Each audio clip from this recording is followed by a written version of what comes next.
आज हम सुनेंगे गंगा दशहरा की पावन कथा। तो चलिए शुरू करते हैं। एक समय की बात है, महाराज सगर ने एक विशाल यज्ञ का आयोजन किया। उस यज्ञ की रक्षा का दायित्व उनके पुत्र अंशुमन को सौंपा गया था। लेकिन देवराज इंद्र ने यज्ञ में विघ्न डालने के लिए यज्ञ के अश्व का अपहरण कर लिया। जब अश्व कहीं दिखाई नहीं दिया, तब अंशुमन सगर की 60,000 प्रजा के साथ उसकी खोज में निकल पड़े। उन्होंने पूरा पृथ्वीलोक छान मारा, लेकिन घोड़ा कहीं नहीं मिला। तब अश्व की खोज में पृथ्वी को खोदते हुए वे पाताल लोक तक जा पहुंचे।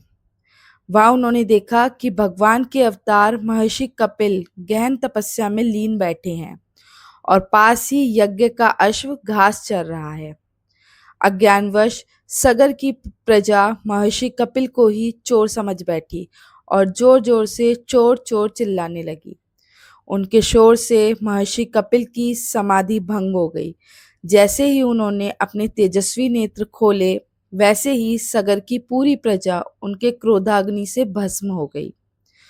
इन सभी आत्माओं की मुक्ति के लिए वर्षों बाद महाराज दिलीप के पुत्र भगीरथ ने कठोर तपस्या की। भगीरथ की तपस्या से प्रसन्न होकर ब्रह्मा जी प्रकट हुए और उनसे वर मांगने को कहा। तब भगीरथ ने विनम्रता से कहा, प्रभु, मैं चाहता हूं कि माँ गंगा पृथ्वी पर अवतरित हो ताकि मेरे पूर्वजों को मुक्ति मिल सके। ब्रह्मा जी बोले, राजन, गंगा का वेग अत्यंत प्रचंड है। पृथ्वी उसका भार सहन नहीं कर पाएगी।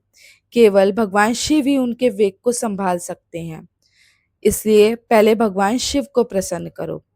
तब भगीरथ ने भगवान शिव की कठोर आराधना की। उनकी तपस्या से प्रसन्न होकर शिवजी ने गंगा को अपनी जटाओं में धारण करने का वरदान दिया। जब ब्रह्मा जी ने अपने कमंडल से गंगा को पृथ्वी पर प्रवाहित किया, तब भगवान शिव ने उनके तीव्र तीव्र वेग को अपनी जटाओं में समेट लिया। लेकिन गंगा शिवजी की जटाओं में ही उलझकर रह गई और बाहर निकलने का मार्ग नहीं मिला। यह देखकर भगीरथ फिर चिंतित हुए और उन्होंने एक बार पुनः भगवान शिव की तपस्या की। आखिरकार शिवजी प्रसन्न हुए और उन्होंने अपनी जटाओं से गंगा की धारा को मुक्त कर दिया। इसके बाद माँ गंगा हिमालय की घाटियों से कलकल करती हुई पृथ्वी पर बहने लगी।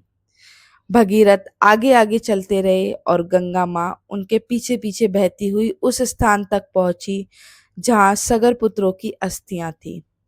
माँ गंगा के पवित्र स्पर्श से सगर के सभी पुत्रों को मोक्ष प्राप्त हुआ। तभी से गंगा को मोक्षदायिनी और पतित पावनी कहा जाता है। मान्यता है कि ज्येष्ठ शुक्ल दशमी के दिन माँ गंगा पृथ्वी पर अवतरित हुई थी।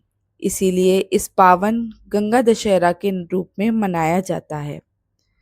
कहा जाता है कि इस दिन गंगा स्नान, दान पुण्य और माँ गंगा की पूजा करने से 10 प्रकार के पापों का नाश होता है और जीवन में सुख शांति प्राप्त होती है।